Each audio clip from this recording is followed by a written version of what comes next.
Investors had something to cheer this week as new vaccines gave hope an end to the health crisis was in sight. And on Monday, President-elect Joe Biden was finally given the official go-ahead to begin his transition. In response, global markets were up early Tuesday. MSCI's broadest index of Asia-Pacific shares outside Japan were up almost 0.2% in afternoon trade.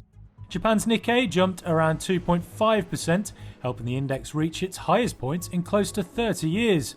Energy, real estate and financial shares led the advance there. Monday's announcement by drug maker AstraZeneca that its vaccine could be 90% effective helped give investors more risk appetite.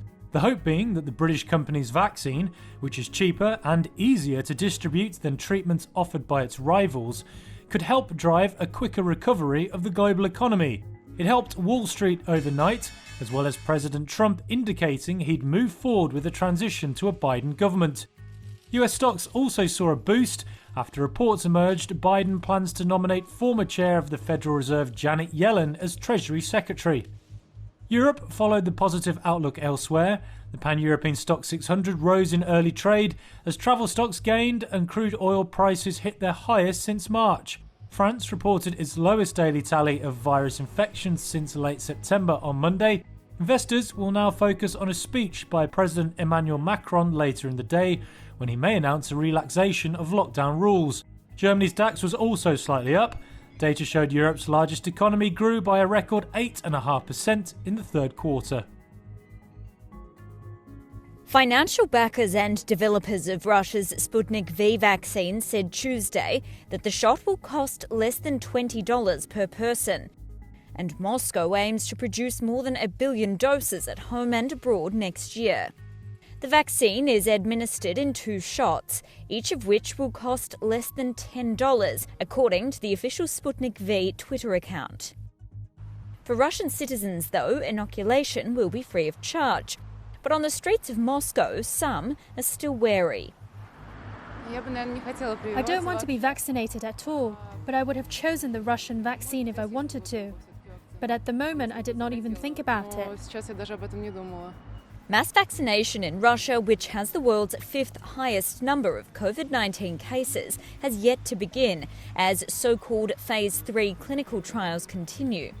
The Russian vaccine is cheaper than the Pfizer-BioNTech vaccine, but more expensive than the vaccine developed by AstraZeneca and Oxford University.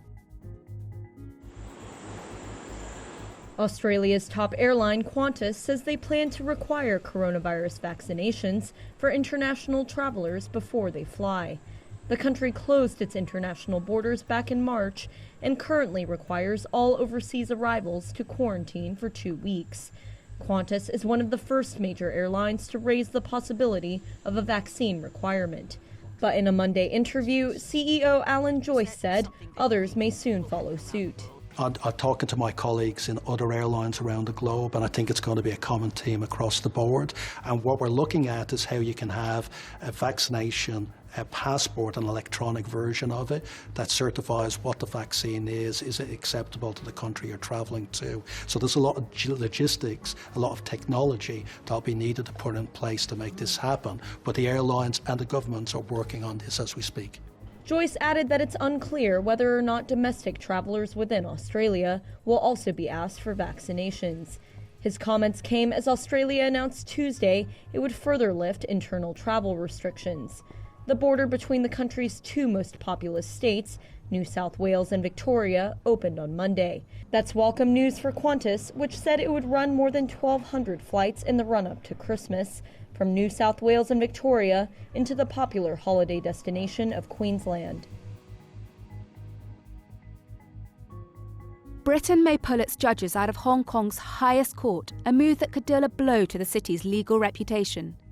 The presence of foreign judges serving in Hong Kong is enshrined in its basic law, the mini-constitution that guarantees the city's freedoms under Chinese rule. UK Foreign Secretary Dominic Raab said on Monday that pulling the judges would be in response to recent actions by Beijing. The UK views a new law for Hong Kong imposed by China this summer as a breach of guarantees made before the city was handed back to Beijing in 1997. Promises of Hong Kong's freedoms and autonomy included keeping up common law from its time under British rule.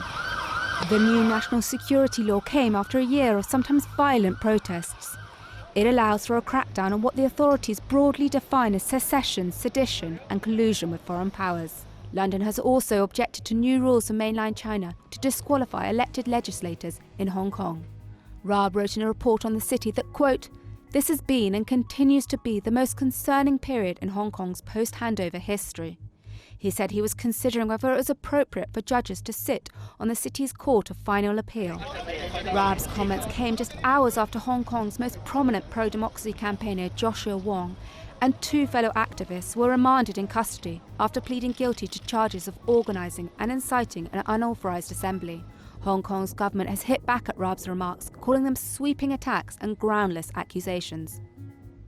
British telecoms companies could soon face big fines if they deal with tech firms like China's Huawei.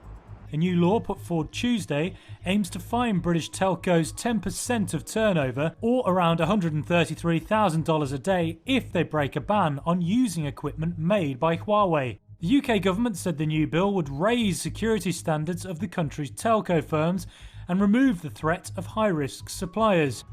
In July, Britain banned the use of Huawei in its 5G networks from the end of 2027.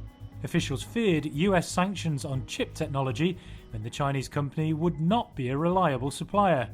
The new bill aims to enshrine that decision in law and manage threats from other high-risk vendors in the future. The British government also said the bill's tougher security standards would help protect the UK from potential cyber attacks from countries and criminals. In response, Huawei said it was disappointed the government was looking to exclude it from the rollout of 5G. Huawei called the decision politically motivated and said it was not based on a fair evaluation of the risks. It's had a blistering rally of late. Bitcoin has gained almost 40% in November alone and is up around 160% this year. On Tuesday, it homed in on its all-time high after hitting $19,000 for the first time in nearly 3 years. Fueling the surge has been demand for riskier assets amid unprecedented fiscal and monetary stimulus designed to counter the economic damage of the pandemic. Hunger has increased for assets perceived as resistant to inflation, as well as expectations that cryptocurrencies will win mainstream acceptance. Bitcoin's 12-year history has been peppered with huge gains and equally sharp drops. Its markets remain highly opaque compared with traditional assets such as stocks and bonds. Its rally this year has prompted some investors to claim the cryptocurrency could more than quintuple in price to as high as $100,000 in a year. That's drawn eye rolls from skeptics who say it is a purely speculative asset. Cryptocurrency markets have matured since Bitcoin's retail-fueled rally in 2017, attracting bigger investors. One asset manager told Reuters that it implies that sophisticated investors and institutional investors are now purchasing Bitcoin. China on Tuesday launched an unmanned spacecraft to a previously untouched part of the moon to bring lunar rocks back to Earth. The mission of the Chang'e 5 probe, named after the ancient Chinese goddess of the moon, is to collect 4.5 pounds of samples to help scientists understand more about the moon's origins and formation. If successful, it would make China only the 3rd country to have retrieved lunar samples after the US and the Soviet Union. In one lunar day, or about 2 weeks here on Earth, China will try to collect the material from an unvisited area in a massive lava plain on the moon. The samples will then be transferred to a return capsule and sent back to Earth. It's a test for China ahead of more complex missions. Within the next decade, China plans to establish a robotic base station to conduct unmanned exploration in the south polar region of the moon. And it plans to retrieve samples from Mars by 2030. China's current mission comes as NASA is planning to send robotic rovers to the moon before an eventual human landing for the first time since 1972. Beautiful, just beautiful. The pandemic has driven an unprecedented boom in online business in South Korea. But that has come at a sobering cost.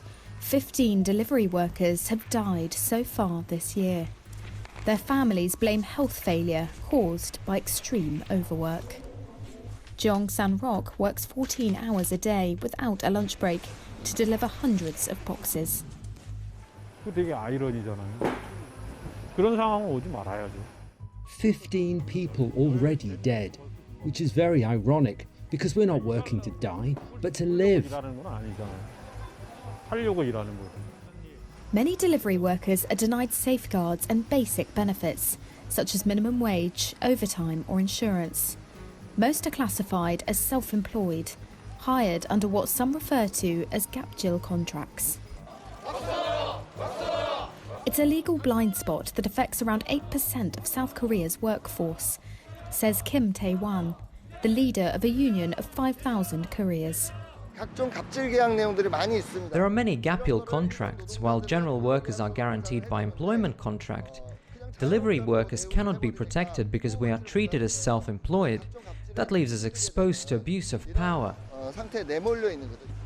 Labour officials say cutthroat competition adds pressure to cut delivery fees, which averages 72 cents per package. Activists compiled accounts of those whose deaths have been attributed to the system. Some developed breathing problems and chest pains, leading to heart failure or, in at least one case, suicide.